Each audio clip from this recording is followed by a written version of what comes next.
Well, the bands seem pretty flat at the moment. I think we've been spoilt a bit with the peak of the sunspot cycle, but at the moment the band's pretty flat. So I thought I'd have a look at an old friend. Now, when I say an old friend, I'm not talking about a person, I'm talking about a radio. A radio that I've enjoyed using over many years, and it's the Elecraft KX2. It's the baby of the KX3. In fact, the KX2 was born after the KX3. They're similar in some respects, although the KX2 doesn't cover so many bands. It doesn't cover 160 metres and it doesn't cover 6 metres. But it does cover 80 through to 10 metres. And the thing I like about the KX2 is the concept. It's an amazing concept that hasn't actually been equalled in many ways. So let me just take you through the KX2. And by the way, if you're in the second-hand market for a KX2, then maybe this video will help you. They don't appear on the second-hand market very often. They are still currently made. We no longer import them because the price got so high, and with the cost of freights and the VAT and etc., it didn't really seem to be a competitive radio anymore. But I think it still sells in the USA, and I guess one or two people will buy them direct from Elecraft. But anyway, I thought I'd get this old friend out of the cupboard and have a look at it and do a bit of operating.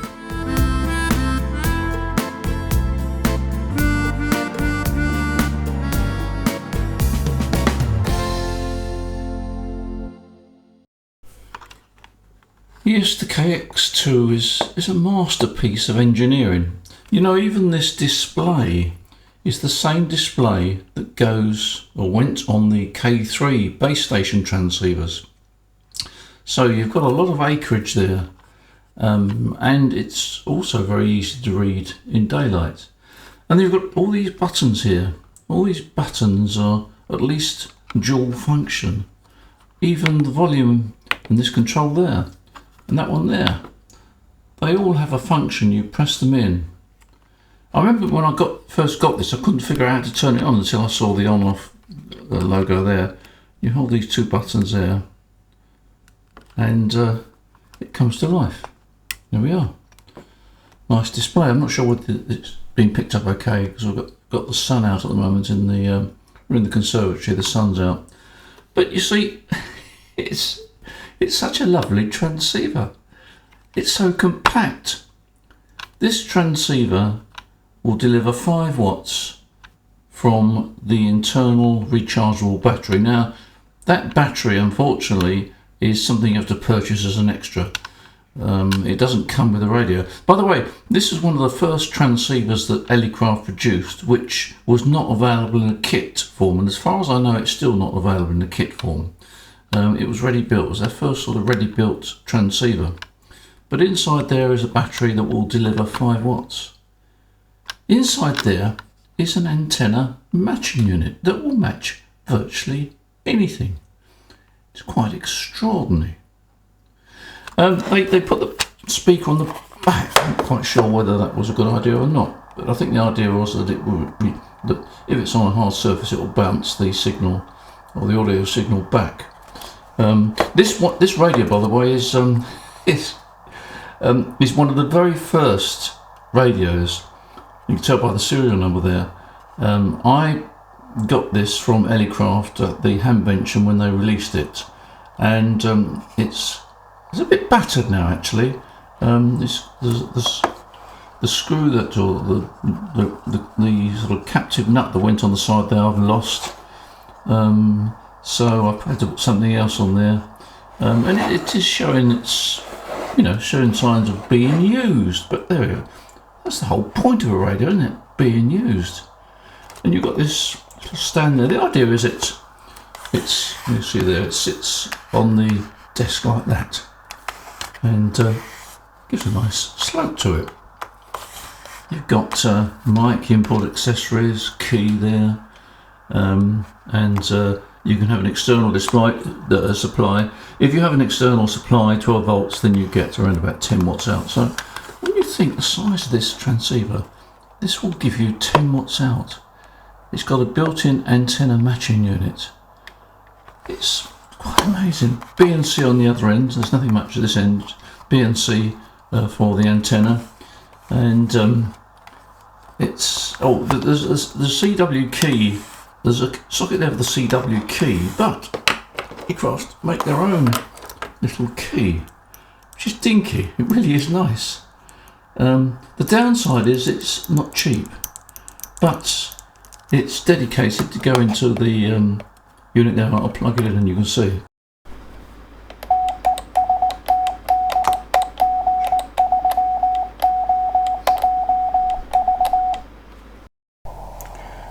Here we've got the KX2 running.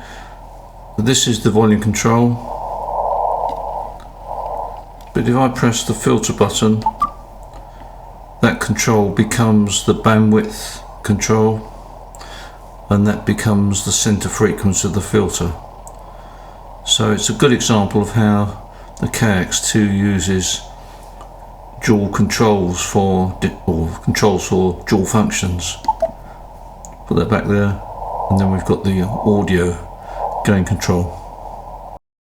If you're operating CW, then this control allows you to adjust the words per minute speed. If you hold it in, then you can adjust the power output of your transceiver. Press it again and you're back to words per minute. On SSB, this control becomes the mic gain control. At the moment I've got the preamp on. If I press this preamp button here, it switches the preamp off. Press it again, we switch an attenuator, and I'll switch it again, we're back to the transceiver with the preamp on.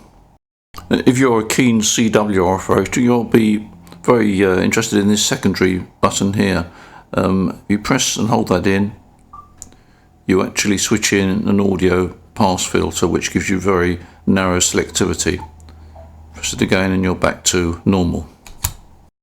You've got a rate of tuning here, this button here. This switches between faster tuning and slow tuning. But if you hold it in, then you can actually use a combination of these keypads to directly enter a frequency. So if you want to do a quick QSY to the other end of the band, you could actually type in the frequency on those buttons there. You'll see that those buttons all got secondary numbers against them.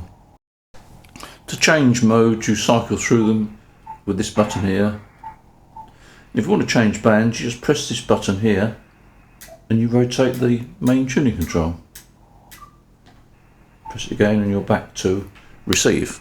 And if you look very carefully, just to the left of the volume control is a little hole, and that is the built-in microphone. So yes, you can use this transceiver without plugging in the external microphone, and effectively you could use it as a handheld. You've got RIT and offset controls to the right there. Although the display is not like a colour display that you get on the modern transceivers, it does actually make it very easy to view in daylight. Of course, one of the famous things on the KX2 is its built-in antenna tuner. It's tuning there, and then you'll get a result on the screen of the SWR, etc. One feature I do like on the KX2, and I wish it was on a lot of other transceivers, is that if you press the button there, it gives you steady carrier for adjusting tuning, particularly if you've got an external antenna tuner that you want to use. Press this button here and it gives you a steady carrier, which is very useful. Taken the back off the transceiver, and this is the built-in ATU. The other board for the main transceiver is behind that, and this is the battery that you can unplug to recharge, and that fits in there quite nicely, and it gives you probably about 3 hours of random operation. There's another little trick that you can use with this battery, or if you've got a secondary battery, and I'll show you. This is the battery. There's another spare battery I've got, but on the end there it's got a plug, and that plug plugs internally into the transceiver, but also conveniently it also plugs into the DC socket on the outside of the transceiver. So you've got two batteries and that one runs flat. You can quickly plug that in and get back on the air. Quite a handy feature. Now this transceiver will even decode CW, so I'll see if I can get it set up and do a demo. I'll put it on the outside aerial to give you a demo. For good CW decoding, you really need to adjust the tuning so you get that dot there in the centre of the markings on the screen there, and then you get fairly good decoding. It's a knack. As I say, I wouldn't rely on it. Let's get the tuning of this. There we are. It's not too bad decoding there, but as I say, I wouldn't rely on it.